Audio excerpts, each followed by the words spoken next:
Reverendo Ageu, eu quero começar a nossa live agradecendo ao Senhor pela participação conosco e disposição também e nos ajudar, reverendo, nesse tema tão oportuno para a igreja nesses dias, e certamente a sua participação e a sua contribuição será muito grande e será uma bênção para todos nós. Então eu quero aqui, em nome da Igreja Presbiteriana do Centenário, do Presbitério Norte do Espírito Santo, agradecer ao Senhor pela sua participação. Muito obrigado, viu, reverendo? Imagina, a alegria é minha e eu espero contribuir de alguma forma, né, com a palavra de Deus e tirar algumas dúvidas. Meu objetivo é, de alguma forma, ser bênção aí para o povo que está nos assistindo. É uma alegria para mim participar. Imagina, eu que agradeço, reverendo. Tudo bem, reverendo. Para nós, uma alegria, como eu já disse, e nós estamos aqui no Norte do Espírito Santo também enfrentando as mesmas lutas que os irmãos, enfrentando esse momento difícil para todos nós, que é o problema da pandemia, né? Do coronavírus, e tudo aquilo que na esteira desse problema de saúde pública nós temos enfrentado, né? E um dos problemas que nos afeta diretamente é o afastamento da igreja, né? E isso tem trazido também para nós algumas complicações, né? Tem trazido para nós dificuldade de entendimento em relação a algumas áreas, e aí o nosso tema proposto, né? Que é a questão dos sacramentos, em especial a ceia do Senhor. Reverendo, eu tenho algumas perguntas para fazer, mas vamos dar aqui também a oportunidade para que os irmãos participem também, fazendo perguntas, né? Para que a gente esclareça à luz das Escrituras e tenhamos aqui um tempo de edificação para todos nós.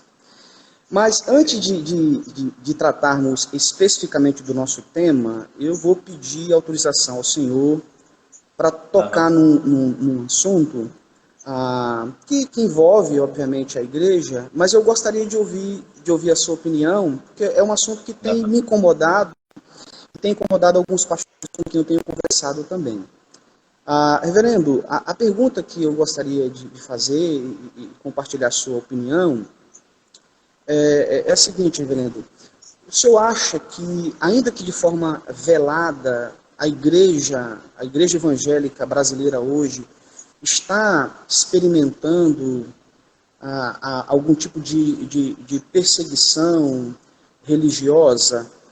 Essa é a pergunta, né? E, bom, se sim ou se não, o senhor vai poder responder, mas dentro dessa pergunta, né, a pergunta que eu gostaria mesmo de discutir aqui com os irmãos, até porque me perguntaram isso, até onde deve ir, reverendo, a nossa obediência em relação aos decretos que estão aí, que estão mudando a todo tempo e que afetam diretamente a igreja, né? Essa é a pergunta que eu gostaria de fazer ao senhor, antes da gente entrar aqui no nosso tema. Ok, muito boa pergunta. Olha só, a minha percepção desse tema é que a igreja sempre passou por algum tipo de perseguição, né? Em alguns momentos da história, uma perseguição mais declarada e intensa. Em outros tempos, como o nosso, uma leve perseguição, digamos, mais velada, né? Não é novidade que a Igreja de Cristo é odiada, inclusive no nosso Brasil. Eu acho que o reverendo deve se lembrar, e os irmãos também, de alguns vídeos que circularam na internet há pouco tempo atrás, de expressões de ódio à igreja, à família, né, aos crentes. Então, há uma turma no Brasil ligada a essas pautas chamadas progressistas, que a gente pode chamar de pautas satanistas, né, diabólicas, de fim da família, de fim do que eles chamam de binaridade, macho e fêmea, né, e eles têm lá todas as letras do alfabeto para se designarem. Então, essa turma, eles odeiam a Igreja de Cristo, eles odeiam. Tem um pessoal aí que, se pudesse, acabava conosco, né? Eles não acabam porque nós estamos num país que tem leis, né? Um país chamado laico, então, que deve respeitar a todas as religiões. Nós estamos, digamos, um pouco organizados. Nós temos uma ANAJURE, que é uma associação de juristas evangélicos. Nós temos políticos evangélicos. Nós temos um presidente que é casado com uma evangélica. Então, de certo modo, o nosso Brasil acaba protegendo um pouco os evangélicos. Mas eu diria que, se não fossem essas estruturas que Deus criou, nós estaríamos em situação bastante difícil, porque há um ódio claríssimo desse pessoal, né, que defende essas pautas contra a igreja. Tá? Agora, pensando em pandemia, né, eu tenho acompanhado o noticiário, eu tenho visto governadores dizendo que as igrejas não podem abrir ou que podem abrir. Até onde eu percebi, eu não vi perseguição nesse sentido. Tá? Por que não? Porque é uma ordem não apenas para igrejas evangélicas, mas para todas as religiões. Tá? E não apenas para as religiões, mas para comércio, etc, etc. Então, no presente momento, salvo algum caso isolado, que eu ainda não percebi, eu não tenho visto perseguição nessa epidemia. Tá? Uhum. Ela pode acontecer? Eu acho que sim. Se tiver algum governador aí menos ou pouco simpatizante com a igreja, ele pode de alguma forma impedir a abertura dos nossos templos, etc. Mas até agora eu confesso, eu não vi qualquer tipo de perseguição nessa pandemia. Tá? Uhum. A pergunta, ela se deu, reverendo, porque eu me formei de um estado de uma região do Nordeste em que parece que o decreto não seguiu a mesma forma da maioria dos decretos. Aqui, por exemplo, na nossa região, eu entendo que tanto o governo estadual quanto o governo municipal foram felizes quando trataram dos decretos, porque quando citaram as instituições religiosas, eles mudaram a nomenclatura dizendo recomendamos, né, que as igrejas ajam de acordo com as orientações do Ministério da Saúde e tudo mais. Até eu entendo que essa recomendação e não o decreto em si se dá por conta de estarmos protegidos pela Constituição. Mas a pergunta que me veio foi, em caso de uma essa de reunir, devemos seguir esse decreto? Essa foi a pergunta que eu ouvi de um jovem, né? Entendi. Olha, eu até escrevi há pouco tempo sobre isso o seguinte, primeiro, eu desconfio que a grande maioria das igrejas, dos conselhos das igrejas, da liderança das igrejas, quando decidiu fechar os cultos públicos, não foi por causa do Estado, mas foi pensando no bem-estar das suas ovelhas. Tá? Eu desconfio que a maioria dos conselhos não mencionou governo, prefeitura, mas pensou na preservação da vida. Né? E o sexto mandamento nos ensina isso.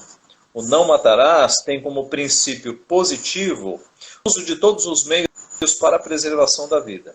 Então, quando as nossas igrejas decidem não vamos ter culto público, é para preservar justamente a vida dos nossos irmãos mais velhos. Na mesma linha de pensamento, se nós, liderança de igreja, percebermos que não há mais perigo, que os nossos irmãos do grupo de risco já estão, digamos, protegidos, e é possível abrir a igreja, né, que o perigo foi afastado, e aí sim, algum governo disser, não, vocês não podem abrir de jeito nenhum, aí nós vamos desobedecer os governos, sem problema nenhum. Né? Aliás, os nossos antepassados sempre desobedeceram o Estado quando o Estado foi contra a lei de Deus. né? E nós temos base bíblica para isso, né? Pedro disse que antes importa obedecer a Deus do que aos homens. Agora, isso tem que ficar muito claro, né? Se ficar claríssimo que nós podemos retornar às atividades e percebermos que algum governador, por perseguição, está nos impedindo, aí eu acho que é desobediência civil mesmo, tá? É obedecer a Deus e não a homens. Isso deve ficar claro, né, reverendo, para a igreja, que a decisão dos conselhos em obedecer ao decreto não se deu pelo decreto em si, mas pela obediência ao sexto mandamento e por coerência também, né, proteção aos nossos irmãos e aos membros da igreja. Então eu penso que esse irmão que me perguntou está conosco aqui, reverendo, certamente já esclareceu bastante aí para o irmão. Muito bem. Okay. Então, fechando agora esse parêntese, né, que não é o nosso tema principal, mas agradeço, né, o pastor ter nos ajudado com essa pergunta. Então, eu farei aqui uma pergunta, que aí é uma pergunta que vai nos permitir entrar no nosso tema, né, que é a questão dos sacramentos, a administração dos sacramentos, né, em especial a ceia do Senhor, né, nesse tempo de afastamento. Então, a pergunta, reverendo, que me fizeram, assim, na sua maioria, né, as pessoas que conversaram comigo, até mesmo aquelas que são contrárias, a pergunta é que se essas circunstâncias que nós estamos enfrentando, óbvio que nós podemos considerar como uma situação, uma circunstância extraordinária, sem dúvida alguma, né, da vida, essa circunstância extraordinária, nesse tempo de afastamento social, nos permite, de maneira também extraordinária, a administração dos sacramentos, e aqui em especial a Santa Ceia. Então, o senhor entendeu a pergunta? Entendi. As circunstâncias extraordinárias nos permitem agir de forma extraordinária em relação aos sacramentos. Ok. Olha, historicamente falando, a Igreja de Cristo nunca teve dificuldade em suspender um pouco o sacramento em situações extraordinárias. Tá? Eu estava lendo um artigo de um pastor escocês, o MacLeod. Esse artigo só está em inglês. É um pastor escocês muito bom, nós temos um livro dele em português, A Pessoa de Cristo, lançado pela nossa editora. E esse pastor escreveu justamente sobre isso esses dias, dizendo que lá na Escócia houve tempos em que, em situações extraordinárias de guerra, a igreja fazia ceia de 3 em 3 meses. Né? Aqui no Brasil, em regiões como Espírito Santo, Minas Gerais, estados do Nordeste, e eu conheço bastante o estado do Ceará, porque meus familiares são de lá. A minha família lá no Ceará, no sertão do Ceará, passou 80 anos recebendo a visita do pastor uma vez por ano. Entendeu? Então, durante 80 anos, eles ceiavam uma vez por ano. E ninguém morreu por causa disso. Eles eram alimentados pela palavra. Os presbíteros cuidavam da igreja. E é uma família berçário de pastores. Eu sou o 8º pastor da família. Então, não há uma prescrição bíblica quanto à obrigação de que a ceia seja mensal. Tá? Alguns autores entendem que a ceia deveria ser dominical. Calvino, por exemplo. Mas Calvino transigiu. Quando o consistório em Genebra disse, Calvino, todo domingo não vai dar, ele aceitou que fosse. Lá nem era mensal, viu? Lá era mais espaçado do que mensal em Genebra. Então, é muito melhor nós aguardarmos esta quarentena terminar para ir fazer a ceia do ponto de vista bíblico, como a Bíblia ordena, porque na minha opinião, eu vou entrar nisso, ceia à distância não é ceia do Senhor, a gente está quebrando vários princípios bíblicos, então é muito mais seguro nós aguardarmos o final da quarentena, que talvez dure aí mais 1, 2 meses, tá? E aí, de acordo com o que a Bíblia manda, do que nós quebrarmos este mandamento do Senhor e macularmos a ceia do Senhor, porque isso é uma coisa grave, né? os nossos irmãos em Corinto, eles foram duramente advertidos e castigados por Deus, porque eles não estavam fazendo a ceia da maneira como deveria ser feita. Então, respondendo à tua pergunta, eu acho que uma situação extraordinária deve nos fazer esperar. Vamos esperar para quando nós nos reunirmos, aí sim nós fazemos a ceia do ponto de vista bíblico. Uhum. Sim, eu também penso dessa maneira, reverendo, né? Obviamente, entendo que essa é a forma bíblica, né, de nos conduzirmos. Mas aí aproveito para já fazer uma pergunta que foi elaborada por um de nossos irmãos que estão aqui nos acompanhando, dentro dessa questão, desse tema online, né? A pergunta é em relação ao culto, né? Se o culto online é culto ou é somente uma transmissão. Eu acho que nós estamos tratando de ceia, mas é uma pergunta importante também que deve ser Sim, sim, uma pergunta que tem... É verdade. Eu tenho que explicar, muito bem explicado aqui, para não ser mal interpretado. Tá? Então vamos lá. Vamos voltar para os termos bíblicos sobre culto. Os termos bíblicos sobre culto indicam participação. Tá? Então, no Antigo Testamento, a palavra usada para culto aponta para cultivo. Cultivo, trabalho. Tá? A palavra do Novo Testamento, leitorgos, aponta para serviço. Aquele que está servindo. A palavra para culto em inglês, não é à toa, é service. Serviço. Serviço. Por quê? Porque, biblicamente, você não assiste culto. No Antigo Testamento, os nossos irmãos levavam lá o seu animal, macho sem defeito, caminhavam até o tabernáculo, colocavam a mão na cabeça do animal, o animal era ferido, havia ali um ato, havia ali um trabalho. No Novo Testamento, os nossos irmãos, depois do sacrifício, depois de Cristo, eles iam às casas, né? Os cultos eram basicamente nas casas, e eles cantavam, eles oravam. Então, o culto bíblico nunca foi você chegar num lugar e assistir. Isso é a missa católica, tá? E aí, avançando na história, uma luta dos reformadores contra o culto romanista, contra a missa, foi justamente essa. Na missa, você chega, assiste uma cerimônia sendo feita, um sacerdote de costas para o povo, falando uma linguagem que o povo não entende, que era o latim. Então o povo assistia àquela missa e entendia muito pouco. Né? As pessoas mais pobres entendiam muito pouco. Há um autor chamado Michael Green, no livro Evangelização na Igreja Primitiva, que ele conta que nessa época de alto analfabetismo, em que o povo não entendia latim, a única fonte de conhecimento que eles tinham da Bíblia, e eles não tinham Bíblia em casa, é óbvio, era olhar os vitrais das igrejas, das grandes catedrais. Nos vitrais, eles viam histórias bíblicas, e lá eles aprendiam alguma coisinha de Bíblia. Tá? Mas a missa romanista é um assistir. Os reformadores retornaram ao conceito de que culto é serviço, atos culticos, nós trabalhamos. Ok, vamos chegar na nossa era. Né?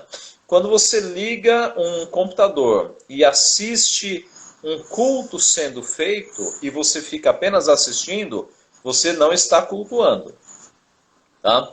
Agora, quando você tem algum sistema de transmissão que você pode cantar junto, orar junto, eu estou imaginando uma videoconferência, tá? Em que os crentes estão ali se comunicando e participando, participação é culto. Tá? Eu estou dizendo com isso que eu sou contra a transmissão de sermão? Eu acho que os crentes estão sendo alimentados pelos pastores que têm pregado a partir da internet. É um instrumento muito útil, tá? Mas eu não chamaria isso de culto, eu chamaria isso de uma transmissão de um sermão, ou a transmissão de um culto. Para a pessoa cultuar, ela tem que participar. Tá? Eu tenho amigos, tem que estar presente também. Né? Veja, embora, reverendo Ronaldo, pelo sistema de videoconferência, eu acho que dá até para chamar de culto. Se numa videoconferência tiver todo mundo cantando, orando, ok? Participando, Agora, né? eu tenho Interagindo. amigos participando. Exatamente. Uhum. Eu tenho um amigo que é pastor nos Estados Unidos, reverendo Samuel Vitalino. O que ele Sim. faz? Ele manda uma liturgia para o povo da igreja e fala, olha, das 9 às 9h30, eu estou dando um exemplo, mas é mais ou menos isso. Vocês façam essa liturgia. Às 9h30 eu vou entrar pela internet com o sermão. Aí ele prega, terminou de pregar, ele sai e os membros continuam o seu culto ali em família. Sim. Né? Sim. Então, os pastores Estrutura estão de culto encontrando doméstico algumas mesmo, né? formas, como um culto doméstico, um culto familiar, Uhum. que é a forma que os pastores estão encontrando para que não seja apenas ligar o computador e ficar assistindo, mas cultuar de fato. Né? Na igreja que eu pastoreio, toda semana nós geramos 2 roteiros de culto, mandamos para os homens da igreja, para os cabeças das famílias, mandamos para todo mundo, na verdade, né? E incentivamos os cabeças a fazerem o culto doméstico, a fazerem o culto familiar. Eles têm lá um roteiro de como fazer para ajudá-los, e eles fazem, Uhum. os solteiros fazem também, porque nós entendemos que culto é participação, tá? Culto é formado por participação. Ok? Uhum. Sim, sim. Muito bem, reverendo.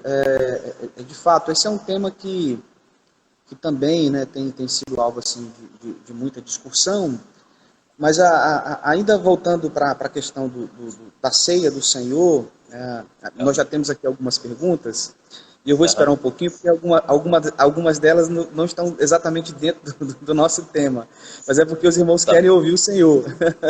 Ok? E aí eu vou aguardar aqui para fazer no momento oportuno. Mas ainda dentro do Tá. nosso tema, reverendo, uma das questões assim, bem do ponto de vista bíblico, né, de se observar, é que a ceia, embora simbólica, como nós a praticamos, né, ela tem em si aquele elemento que a igreja primitiva praticava e que nós também praticamos, que é a questão de estar participando juntos em ajuntamento solene, como eles participavam da ceia, né, no modelo de uma refeição compartilhada, né? Então, pensando nisso, reverendo, poderíamos dizer que esse é um argumento bíblico plausível, né, para não aprovarmos e praticarmos a administração da ceia de forma online? Com certeza.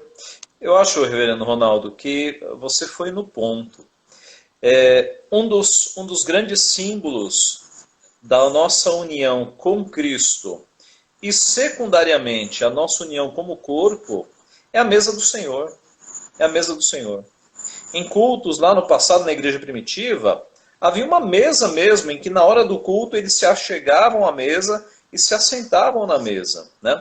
Hoje, por uma questão aí de logística, porque a gente teria que ter uma mesa muito grande, né? Então o que a Sim. gente faz? Você tem a mesa lá, e aí os presbíteros servem os cálices. Tá? Mas no passado, em grupos menores, quando chegava, você tinha o culto formado de 2 partes, né? A parte do chamado pavimento inferior, que era a palavra, os cânticos, um sermão, e o chamado pavimento superior, ou o cenáculo, quando apenas os crentes chegavam à mesa, eram recebidos com ósculo santo, com beijos, e aí eles Uhum. participavam da mesa do Senhor. Então, o grande símbolo da nossa união com Cristo e da nossa união como corpo de Cristo entre irmãos é a mesa do Senhor. Quando nós estamos separados, cada um na sua mesa, não está... Perdão.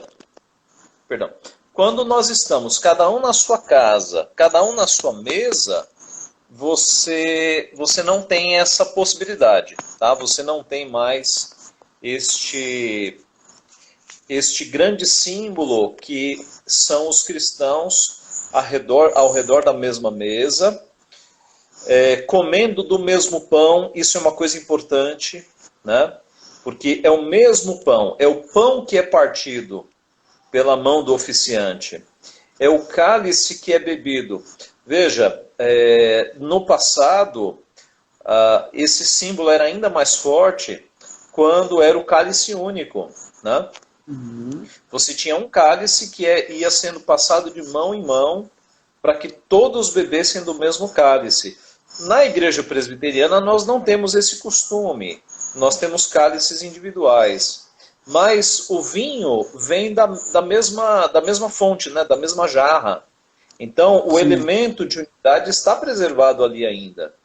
Então eu diria que na ceia é essencial a presença dos irmãos lado a lado, comendo do mesmo pão, bebendo do mesmo vinho. Né? Quando você faz isso à distância, você quebrou toda a simbologia de união do corpo.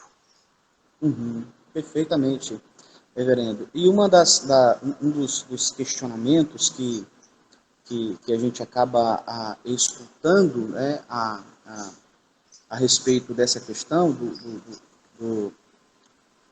da administração da ceia de forma online, é que os que defendem, né, naturalmente, a administração online da ceia, é que esse, por ser um meio de graça, reverendo, estar sem esse meio de graça, ou estar sem participar desse meio de graça, nós não temos como fortalecer, portanto, a nossa fé, né, e fortalecer a nossa esperança. E, portanto, seria muito melhor, então, praticar a ceia online, né, para que os irmãos não sejam afetados na sua fé e na sua esperança. Isso é um argumento que se tem usado, né, e eu gostaria de saber se o senhor,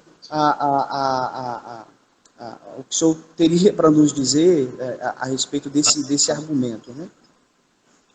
Olha, eu diria o seguinte, Deus estabeleceu no Novo Testamento 3 meios de graça, né? Que são a palavra de Deus, a oração, que é um canal de acesso direto que nós temos a Deus por meio de Cristo Jesus, e os sacramentos, né? A ceia e o batismo. A ideia de meio de graça é justamente como a expressão diz, são canais que nós temos diretamente a Deus, nos quais Ele nos transmite graça. Então, quando nós lemos a palavra é sobrenatural, ela não volta vazia. Nós somos agraciados, nós recebemos bênção pela leitura da palavra. Cristo falou, santifica-os na verdade, a tua palavra é a verdade. Tá? A palavra nos santifica. A oração, embora tenha sido discutido no passado se era um meio de graça, os eruditos de Westminster chegaram à conclusão que sim, pela Confissão de Fé de Westminster, oração é meio de graça. Por quê? Porque embora o sentido da oração seja na via nós, Deus, seja um sentido vertical, partindo de nós indo para Deus, Deus tem promessas com relação à oração, né? Lançando sobre ele toda a vossa ansiedade, porque ele tem cuidado de vós. Vinde a mim todos que estáis cansados e sobrecarregados, e eu vos aliviarei. E quem de nós não tem a experiência de, numa oração, nós nos sentirmos fortalecidos, perdoados, renovados, né? E os meios de graça, a ceia do Senhor, que é praticada mensalmente, e o batismo que é recebido uma vez na vida. Então eu diria o seguinte, nós temos 3 fontes de alimentação espiritual. A palavra, a oração. No momento nós estamos privados de uma delas. Dá para sobreviver sem a ceia do Senhor. Nós não somos sacramentalistas, tá? Nós não adoramos a ceia, nós não temos superstição com relação à ceia. Ela é um alimento espiritual? Ela é, mas ela não é o único. A palavra e a oração nos alimentam também. Acima de todas essas questões está o fato de que Deus, por meio de Cristo e depois por meio de Paulo, nos ensinaram a fazer a ceia. A ceia tem um ritual próprio. Então, quando eu, numa situação dessa, uso de criatividade, eu estou sendo infiel. Esse é o problema, tá? Então, dá para nós nos mantermos espiritualmente alimentados pela palavra e pela oração. Sim, sim. É interessante que, infelizmente, reverendo, eu falo isso com muita tristeza, mas a gente acaba encontrando, até mesmo dentro do nosso arraial, né, pessoas que olham para a ceia de forma supersticiosa, eu diria até, né? Quando atribui a participação da ceia até a sua própria salvação. Eu estou falando porque já ouvi isso, né?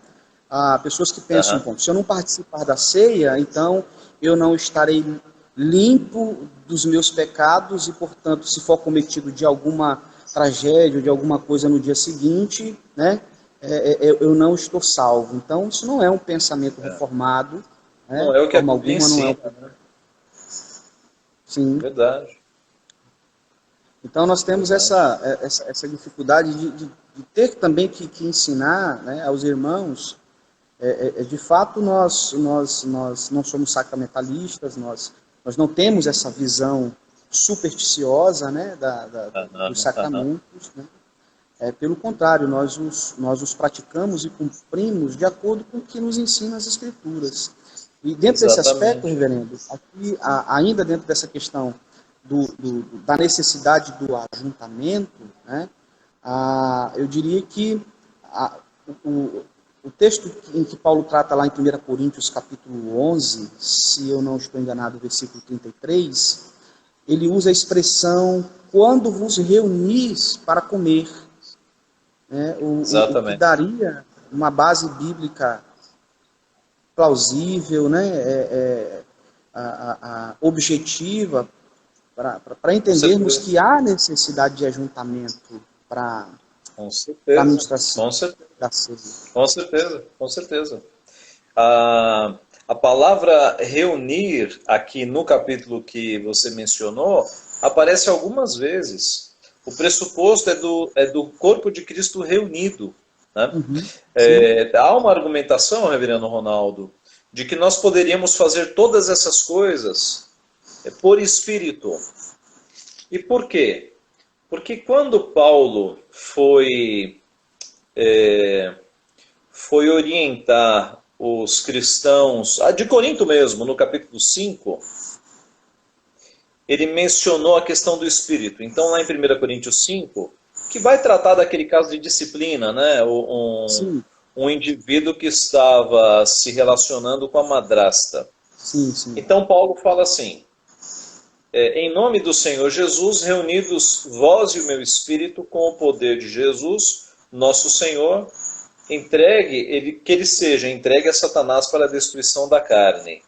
Eu vi um dia desses uma defesa de uma pessoa falando o seguinte: olha, assim como Paulo mandou efetuar uma disciplina e ele estava ali em espírito, é possível fazer assim em espírito. Só que era só ler mais um versículo, né? Quando ele fala que em nome do Senhor Jesus, reunidos vós e o meu espírito. Quer dizer, Uhum, eles deveriam se reunir. Outras traduções desse texto deixam mais claro ainda a ideia de que Paulo está falando: se reúnam e disciplinem o indivíduo. Então, é muito diferente de cada um na sua casa fazer a ceia. O texto se aplicaria se Paulo estivesse falando assim: cada um na sua casa, deem a ordem para disciplinar o indivíduo. Não, não é o fato, não é o que o texto está mostrando, né? O texto está contando com reunião. sim, Okay? perfeitamente, reverendo. Eu diria que uma dificuldade também enfrentada por muitos pastores ter que lidar com o fato de que, às vezes, em uma questão de excepcionalidade, quando nós temos um irmão enfermo ou um irmão idoso que Okay? não consegue mais vir à igreja para o ajuntamento solene, né? O pastor se desloca, juntamente com o presbítero ou com os diáconos, até a casa do irmão, para, então, assistir o irmão na administração da ceia. Então, há um argumento sempre, aliás, um pastor perguntou aqui, né, Rodrigo, um pastor do nosso presbitério, o reverendo Gesiel, justamente em relação a essa questão, reverendo, né? Qual é a diferença, então, né? Gostaria que o senhor expusesse para nós. Sim, olha só. Tem uma orientação muito interessante sobre isso que reflete o espírito do que é dito lá na Confissão de Fé, quando fala em ceia. Naquele comentário do Charles Hodge sobre a Confissão de Fé, aquele preto grossão, Sim. o Hodge, ele fala sobre essa questão de você levar ceia a pessoas que estão doentes e que não têm condições de ir à igreja. E o que ele fala, que reflete justamente o pensamento dos nossos antigos, é que você nunca vai, como pastor, levar os elementos apenas como se fosse uma cerimônia particular. Mas você avisa para a igreja que haverá um culto na casa daquele irmão, você leva parte da igreja, os presbíteros, você abre para a igreja inteira. Tá? E você leva os presbíteros, e quem quiser mais ir. E aí você faz um culto na casa da pessoa. E fazendo o culto na casa da pessoa, no ambiente de culto, você serve a ceia. Tá? Do mesmo jeito que é feito na igreja. O pastor ora, consagra os elementos, dá as palavras de instituição, as palavras de advertência e serve a ceia. Então isso é muito diferente do que uma ceia online. Tá? Essa ceia que é feita na casa é feita com parte do corpo de Cristo, a igreja está ali representada no ambiente do culto, e o oficial responsável pela ceia, que é o pastor, está presente. Tá? Numa ceia online, você não tem o pastor para consagrar os elementos, né? Você não tem os oficiais para servir os elementos. E aí eu desconfio que aqui conosco estão irmãos, não apenas da Igreja Presbiteriana do Brasil, né? Sim. Mas falando agora bem especificamente para a Igreja Presbiteriana do Brasil, quando o pastor faz uma ceia online, ele está indo contra artigos da nossa Constituição e da Confissão de Fé. Porque a Confissão de Fé fala que a ceia ela tem que ter um pastor orando, consagrando os elementos, os presbíteros servindo a ceia.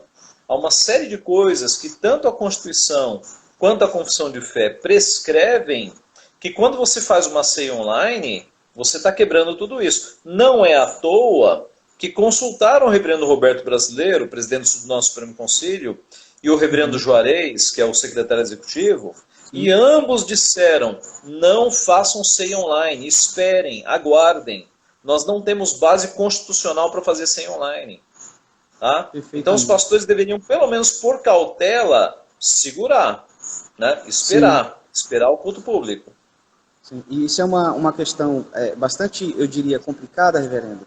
Me recorda agora das palavras do reverendo Bonerges, né? O reverendo Bonerges, ele em uma de suas obras, ele diz o seguinte, que ninguém nos obriga a sermos presbiterianos, mas se decidimos ser, sejamos honradamente.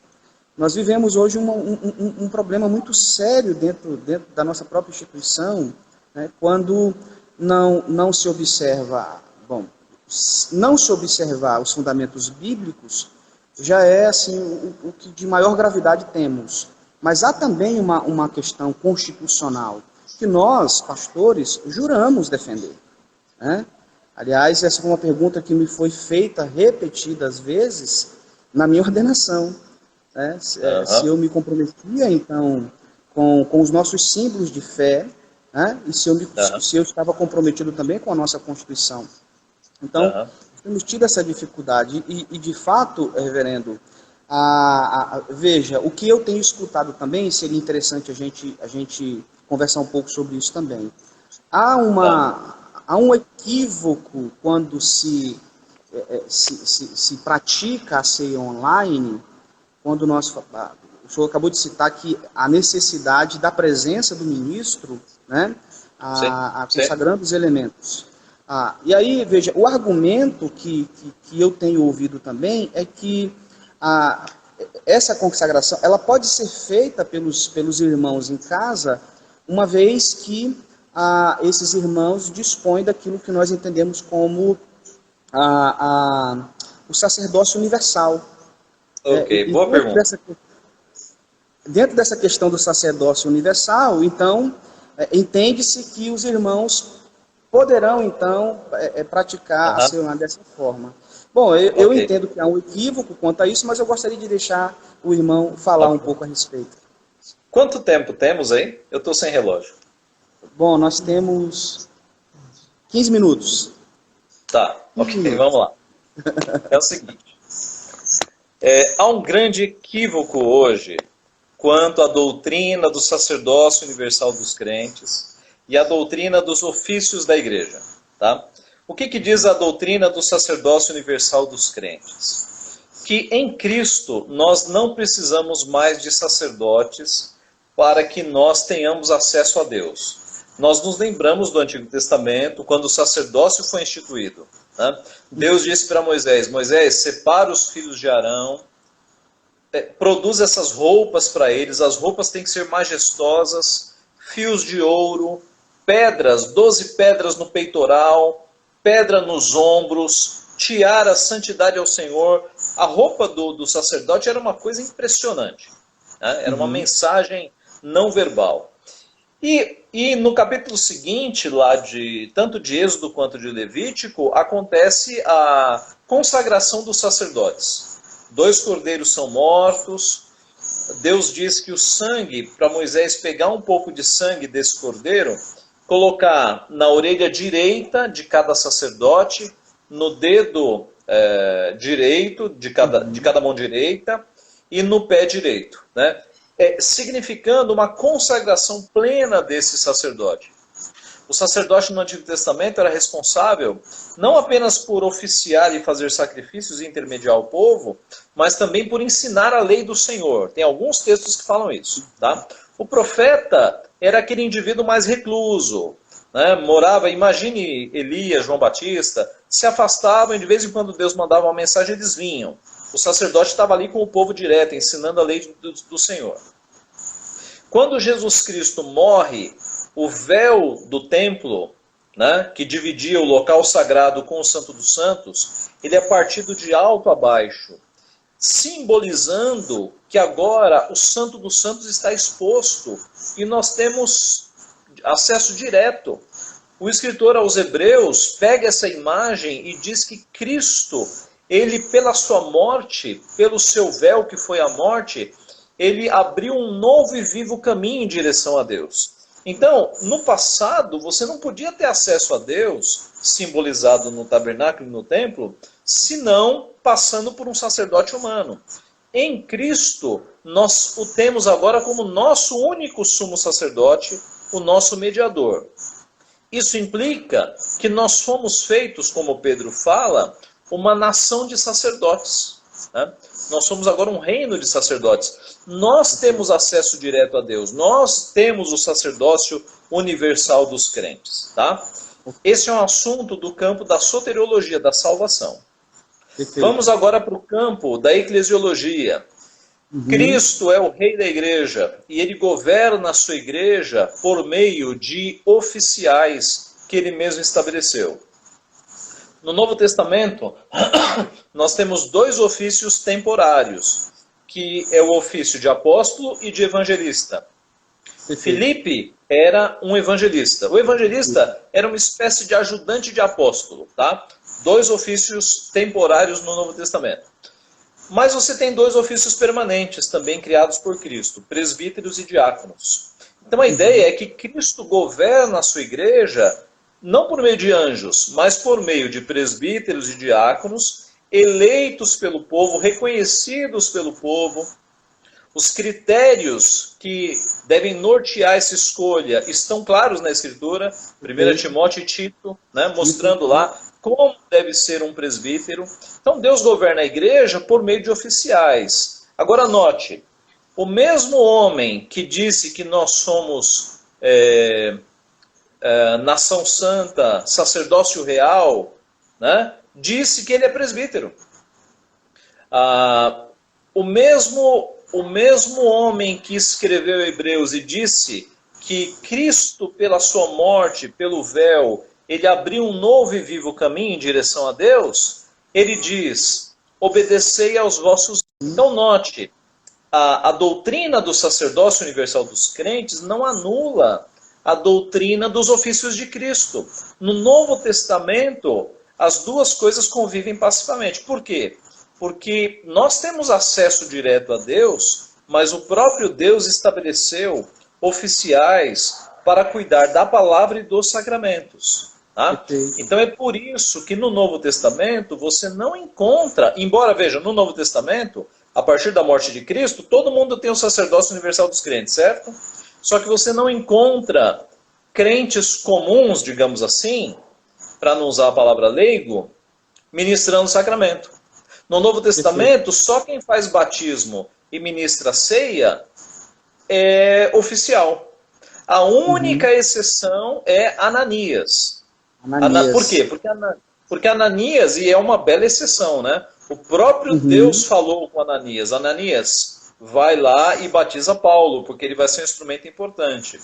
A gente pode até brincar aqui o seguinte, você só pode, então, fazer um batismo se você não for oficial, se o próprio Deus aparecer para você e mandar. Tá? É a única exceção no Novo Testamento. Muita gente levanta Filipe. Mas Filipe não era diácono? Opa! Antes de Filipe ser diácono, ele era evangelista, que é um ofício apostólico. Tá? Então, essa evidência é clara e abundante.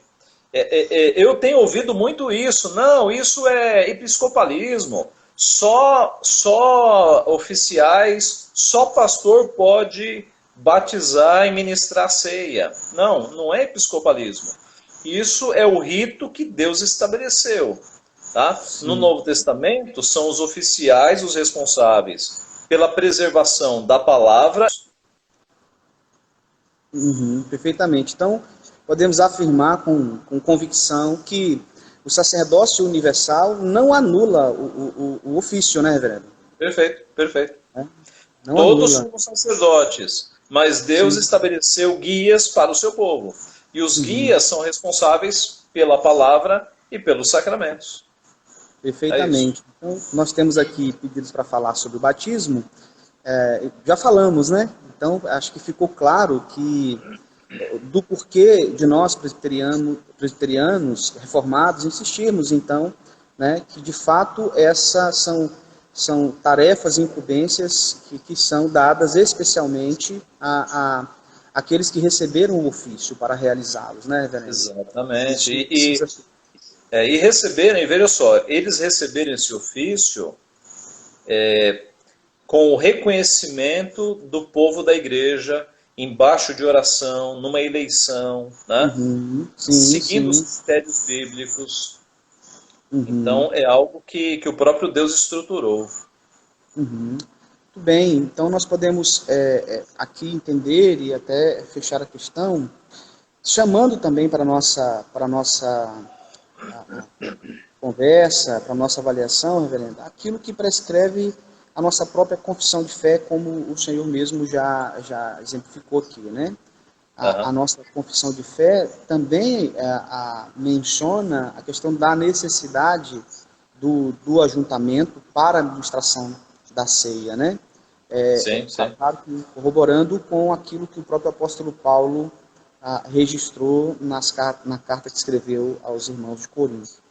Então, acho que fica claro para nós a nossa posição. A nossa posição não é uma posição inventada, né, elaborada pelo simples pensamento humano, né? Nós temos como base a Escritura Sagrada, temos como base aquilo que a própria Escritura nos ensina a respeito da administração desses sacramentos. Então, reverendo, quanto tempo nós temos? Deixa eu consultar aqui. Temos 5 minutos. Ok. Muitas perguntas, reverendos, aqui dos irmãos. É claro que a gente não consegue responder todas elas, né? Mas eu tentei aqui, junto com aquilo que eu gostaria de perguntar, também introduzir alguns apontamentos que foram feitos por alguns irmãos, né? Que nós temos pedir para falar sobre o batismo, sobre a ceia, nós já mencionamos. Né, reverendo? E eu quero, então, terminar esse momento aqui, agradecendo já ao senhor também, Aham. fazendo a seguinte pergunta, reverendo: qual seria, então, uma resposta pastoral adequada para esse momento de afastamento social, especialmente em relação à ceia do Senhor? Sim. Olha, tem um texto muito bom do reverendo Rodrigo Broto falando sobre isso, sobre esse afastamento da igreja do culto público. E tem um texto também que, se você digitar no Google, do Joseph Paipa, P-I-P-A, falando sobre esse afastamento. Os dois vão na linha de que é um tempo da igreja ela se arrepender, né? Ela perceber que essa privação do culto público não é para a gente comemorar, é para a gente chorar mesmo, é para a gente rever os conceitos, né? Então, é um momento de fortalecer o culto doméstico, o culto familiar.